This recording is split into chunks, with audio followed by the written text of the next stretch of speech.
세 번째 시간 시작할까요? 그래, 이 시간에는 범죄와 범죄인에 대한 시각과 관점에 대해서 이야기를 하려고 합니다. 먼저 출석도 안 불렀던 학생들 이름 불러볼게요. 정은선, 정인하, 정지영, 지영이도 수강 신청 변경해서 들어왔나요? 혹시? 조성문, 조은별, 최수아, 표세진, 허반야, 허유진, 한고은, 홍예린. 예린이도 늦게 신청한 것 같아요. 고은이랑 반갑습니다.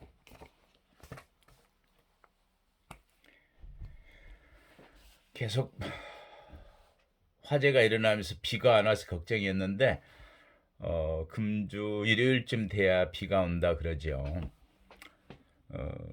저는 비를 우리처럼 잘 분류해 놓은 나라가 있을까 싶었어요. 비에 대한 이름이 정말 많잖아요. 만약에 사막에 비가 온다고 하면 그냥 비일 거예요. 어쩌다 한번 내리는 비는 그 굵기나 분위기나 하고는 별 상관이 없을 것 같아요. 우리는 비가 내리는 시기에 따라서 비의 양에 따라서 그때 느낌에 따라서 얼마나 많은 이야기들을 하는지 가장 가는 비부터 안개비부터 또 조금 전에는 계절에 따라서는 진눈깨비도 비죠. 눈과 비가 섞인 안개비. 안개비보다 조금 굵은 게 어떤 비인지 아세요? 사전 한번 다음에 찾아볼래요? 우리의 표준말인데 사람들이 잘 안 써요. 능개 그래요. 안개비와 이슬비 사이에 능개가 있대요. 능개 다음에 이제 이슬비, 보슬비, 뭐 가랑비, 여름에 갑자기 내리는 소낙비, 장마철에 내리는 장마비, 뭐 가을비, 여름비, 봄비, 겨울비, 그죠? 또 어떤 소설을 보면 가락국수 같은 비가 내린다는 표현도 쓰고요. 비에 대한 표현들을 참 우리는 많이 하는 것 같아요. 농사 짓는 그런 문화 속에서 살아서 그럴까요? 또 쌀비란 말도 들어봤나요?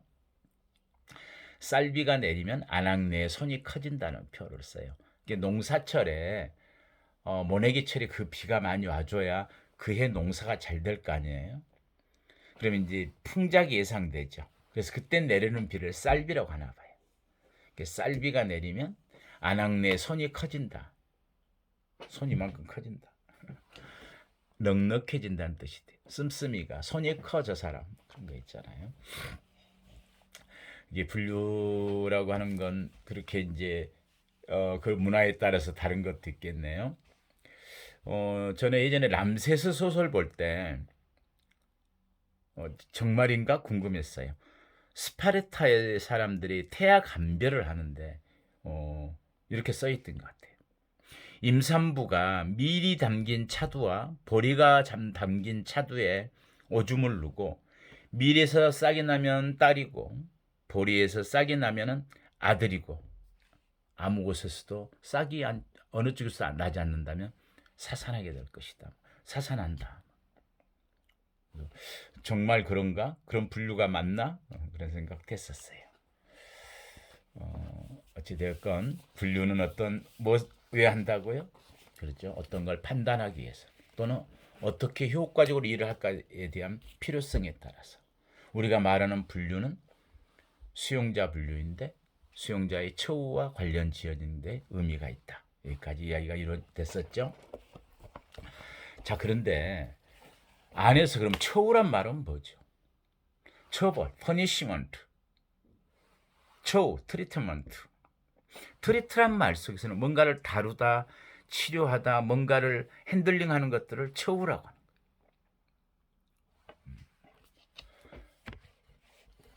그래서 치료하다, 원조하다, 뭔가를 뭐 다루다 이런 걸 우리가 어떻게 처우한다라고 하는데, 어떤 관점에서 범죄자를 보느냐에 따라서 그 내용이 달라지지 않을까요? 저는 형사 정책에서 이 부분이 굉장히 중요한 지점이라고 생각합니다. 여러분들의 교정학에는 너무 간략하게 나와 있어서, 교정학에도 교정 단계에서의 이념적 정리 그랬는데, 처벌 이념과 처우의 이념 이렇게 해둔 것 같아요. 교정은 발전하면서 어떤 이념과 목표를 가지는데, 다음에 한 번 더 설명하겠지만, 크게는 어떻게 처벌하고 무능력화시키고 억제하고 사회 복귀로 시키려고 하는 이런 네 가지의 이념으로 크게 구분하고 있어요. 그 시대 상황에 따라서 어떤 이념이 주된 이념인 거죠. 그 이념이 변천에는 왔지만은 한 이념이 주도적으로 그 역할을 하지 다른 이념이 전부 배제되는 거 아니에요. 우리가 사회 복귀 이념을 교화의 목표로, 교정의 목표로 가지고 있어요. 그렇다고 해서 처벌과 어떤 무능력, 또 범죄에 대한 어떤 억제, 처벌 이런 것들이 없겠어요. 그죠? 그런데 어떤 교정의 이념이 교정의 목표적인 것인가?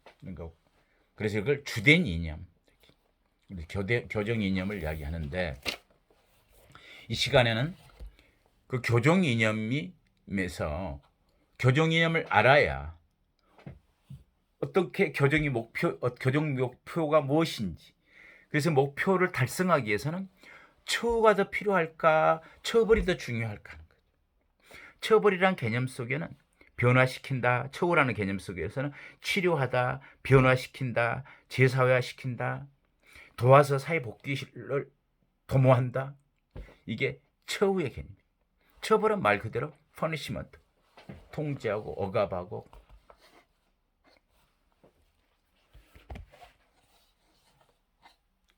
오늘 이게 처벌인지 처우인지 어느 것이 더 중요시하는지 교정에서, 그것에 대한 기본은 뭐냐면은 범죄를 어떻게 보고 범죄인을 어떤 관점에서 생각할까, 거기에 따라서는 왜 범죄가 이루어지지? 라고 하는 이론이 자유의사론과 결정론인데요. 그 이야기를 지금 하고자 합니다.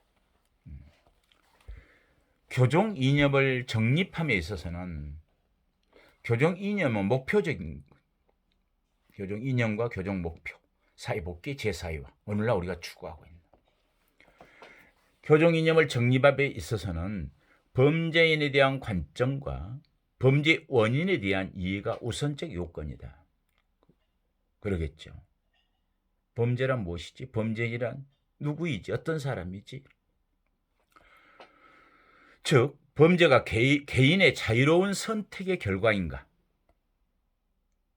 내가 선택한 것인가? 선택할 수 있죠. 선택하죠. 범죄로 인한 처벌이나 두려움 또는 고통보다도 범죄로 인해서 얻는 이익이 크다면, 그 쾌락이 더 크다면 범죄를 선택한 것이다. 이게 자유의사론이죠.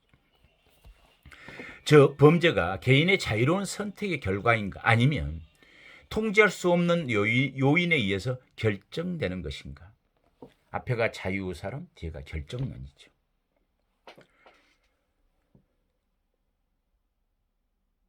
이처럼 범죄 원인에 대한 관점에 따라서 처벌되어야 할 것인지, 부도덕한 것이라고 판단한다면, 우리 사회에서 유해하고 부도덕하고 네가 선택했다고 한다면 어떻게 해야 되겠어요?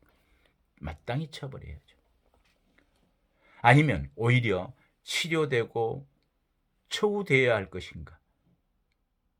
그 사람의 변화를 위해서 어떤 프로그램이나 시설이나 다른 것들을, 서비스를 동원해서 변화시킬 것인지, 라고는 처우할 것인지, 의 결정된다.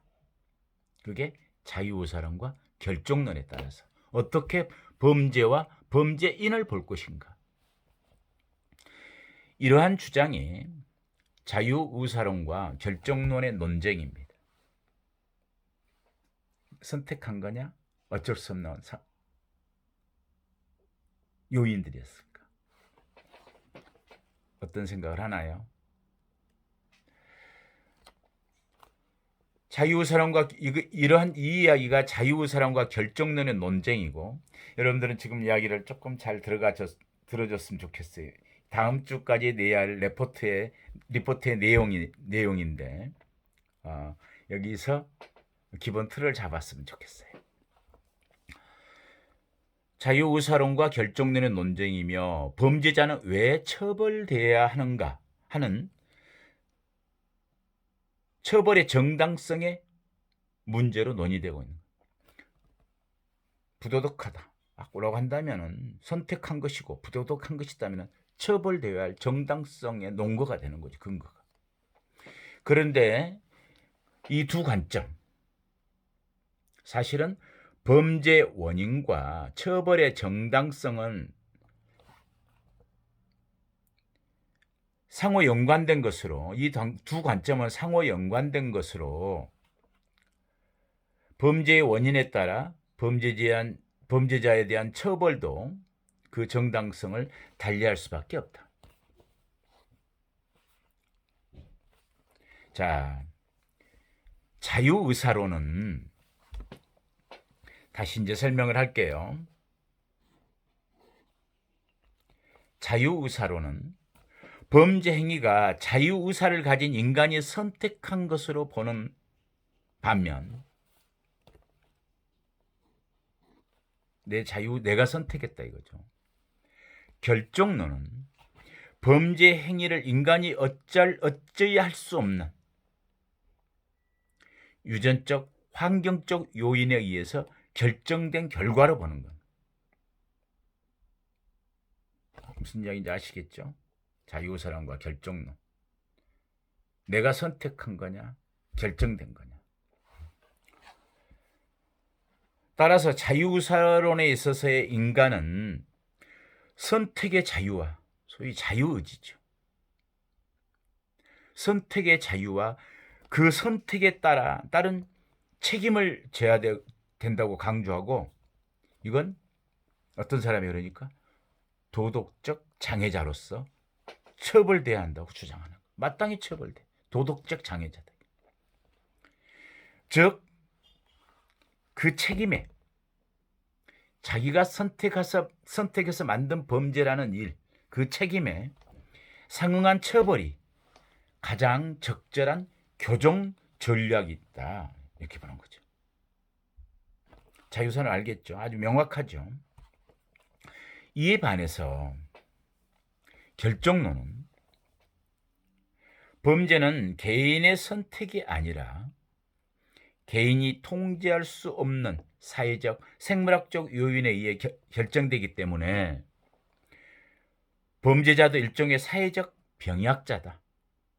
도덕적 장애자가 아니라 사회적 병약자다.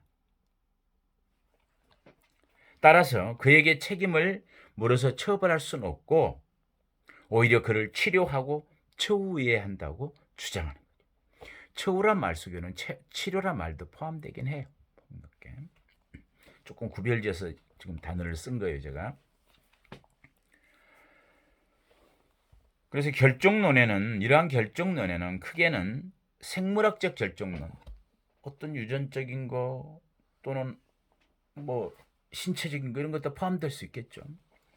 먼저 생물학적 결정론과 사회적 결정론으로 구분할 수 있는데, 생물학적 결정론에는 전도 가능한 요인과 바꿀 수 있는 가능한 요인과 전도가 불가능한 요인이 있다. 전도가 가능한 요인에는 이상 염석체 이론이 이에 속하고, 전도 불가능한 요인으로는 호르몬 불균형 이론이 있다. 사회학적 결정론에는 프로이드의 인성 이론과 같이 초기 아동기의 경험을 현재 범죄 행위의 중요한 요인으로 보는 일종의 심리학적 결정론과 초기에 어떤 억압된 거, 어떤 그런 경험들, 이런 것들이 심리적으로 고착화됐거나 영향을 받는 거예요. 심리학적 결정론과 범죄 행위를 학습한 결과로 보는 서덜랜드의 차별적 접촉 이론과 같은 사회 학습 이론이 있다. 이게 뭘까요? 학습된다는 거. 내가 어떤 슬럼가에서 원하지 않지만 거기서 태어났어요. 거기에서 놀이 문화나 이런 것들은 늘 비행과 관련 지어지고 누리 일반적인 누리를 좀 어긋나는 것도 있어요. 그런데 당연히 거기서 학습이 돼요. 개인에게 책임을 물어야 될까요? 라고 하는 부분. 사회 학습 이런 것. 즉 초기 아동기의 경험으로 이미 범죄자로 결정되거나 프로이트 말처럼 또는 서덜랜드 말처럼 범죄를 학습할 수 있는 환경에 처하게 된 범죄로 처하게 되어서 범죄를 학습할 수밖에 없었다는 것이 결정론 쪽 이론가들의 주장이죠. 저도 그런 시절을 보냈어요. 어린 시절이 자칫했으면 한 발만 이쪽으로 가면 나쁜 아이, 비행, 범죄로 연결될 수 있었던 어린 시절의 경험들도 많아요. 제가 어린 시절만 해도 굉장히 폭력성들 또는 그걸 영웅시하는 것들 늘 조금만 이래도 싸워야 되는 거, 이기는 게 잘하는 거 이런 부분들 너무 많이 보고 컸어요. 지금 생각하면 많은 것들이 옳지 않았어요. 그런데 그 당시에는 그게 영웅시되고 당연시되고 오히려 남자 세계로서는 미덕이었고 이런 시절을 저도 보낸 적이 있거든요.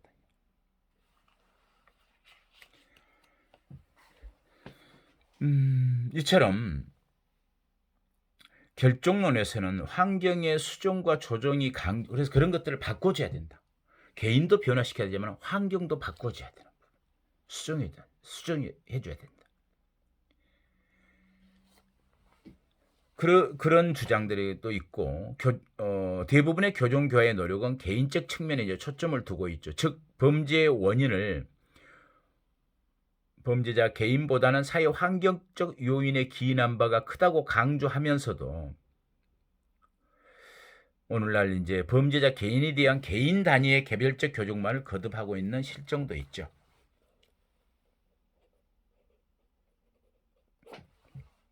이 말은 뭐냐면은 사회 통합 모형을 설명하려는 조금 더 확장된 제 이야기인데, 그래 책임이 있다고 결정론적으로 한 데서 개인만 변화시켰으면 또 변화가 어렵다. 이러한 결정론에서는 환경적인 이런 요인이 많기 때문에 사회도 함께 변화시켜 줘야 된다라고 하는 이야기를 제가 지금 하고 있는 겁니다.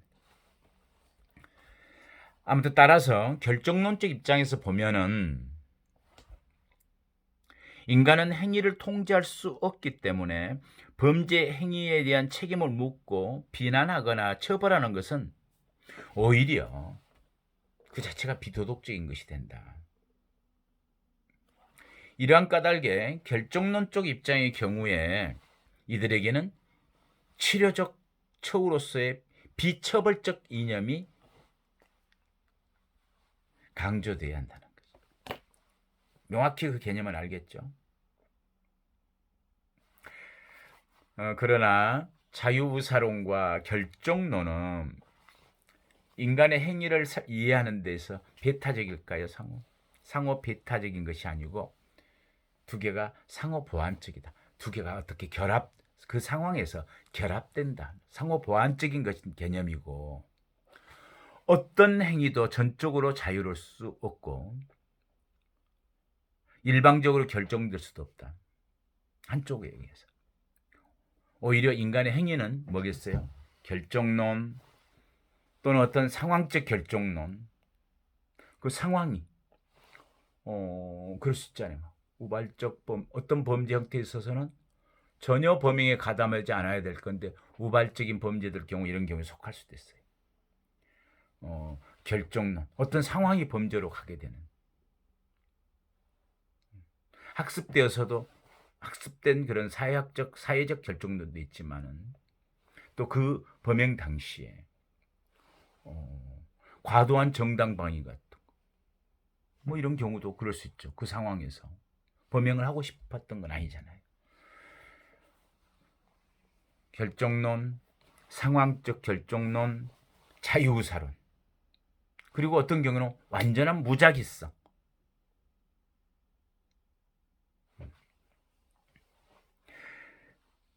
이러한 일련의 다양한 요인들의 복합적 작용으로 이해해야 될 것입니다.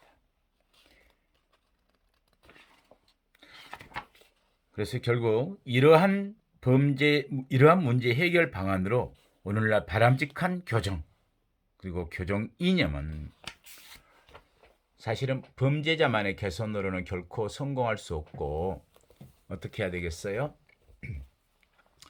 처벌이 필요한 거 당연히 처벌하는 거예요. 형벌 자체가 처벌이잖아요. 형사처벌. 그렇죠? 근데 우리가 그래도 다시 사람들이 범죄를 재범을 하지 않도록 하려면은 개인의 변화도 필요하지만은 동시에 범죄자와 동시에 사회가 동시에 변화 개선할 수 있도록 하는 것이 좋겠다. 결론적으로 그런 생각도 듭니다. 오늘 여러분들에게는 첫 리포트를 하나 내줄 거예요. 지금 이야기하고 있는 했던 내용이에요. 처벌인가 처우인가. 그 내용은 뭐죠? 결국 자유사론에 대한 자유사론과 결정론이란 무엇인가. 그리고 그러한 관점에 대한 걸 좀 더 여러분들이 체계적으로 설명을 해보고, 왜 필요하죠?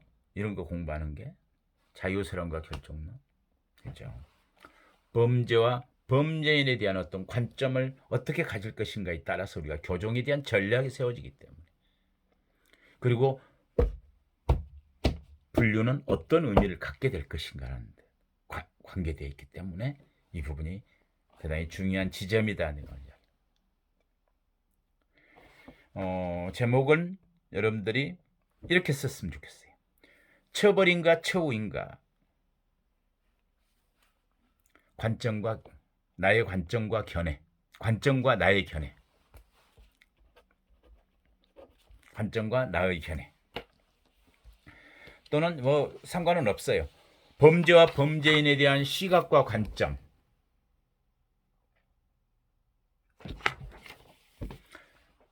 처벌과 처우에 대한 나의 견해.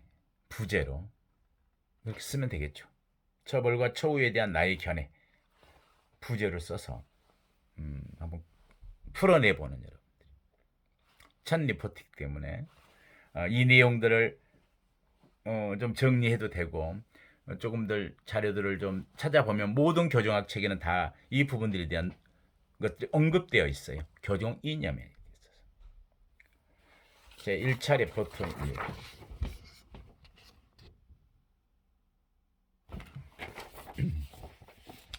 A4 3매 이내로 쓰세요. 너무 많이 쓰지 마세요. A4 3매면 충분하리라고 생각합니다. 범죄와 범죄인에 대한 시각과 관점. 처벌인가 처우인가. 관점과 나의 견해. 제목을 짧게 써도 돼요. 처벌인가 처우인가.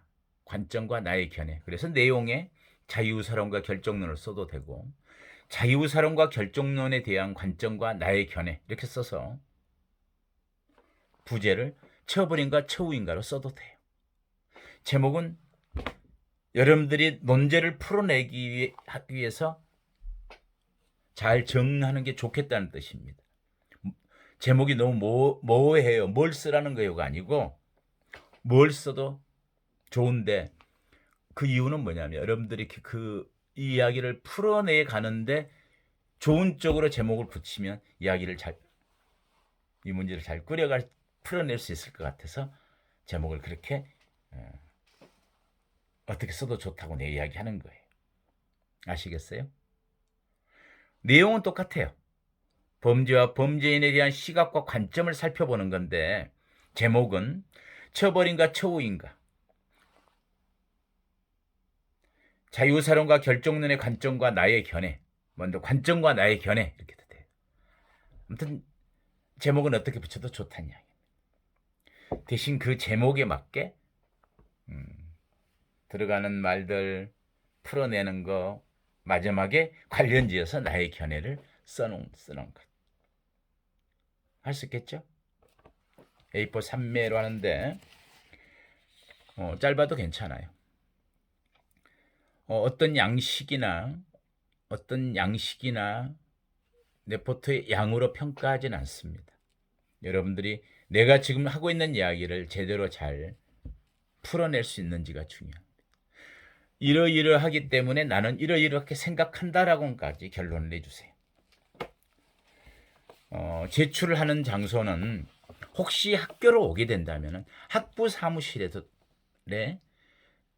조교 선생님에게 맡겨놔도 돼요.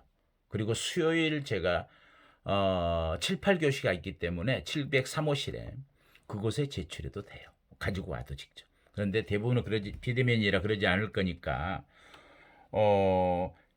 이메일로 보내주세요. cgr0917 네이버.com 처음 이야기했었죠? 잘 기억해 놓으라고. 기한은 다음 주 여러분들이 목요일이 수업이기 때문에 다음 주 수요일 저녁까지, 가능하면 3월 16일 18시까지 이메일로 보내주세요. 그래야 제가 여러분 걸 취합해서 저녁에 보고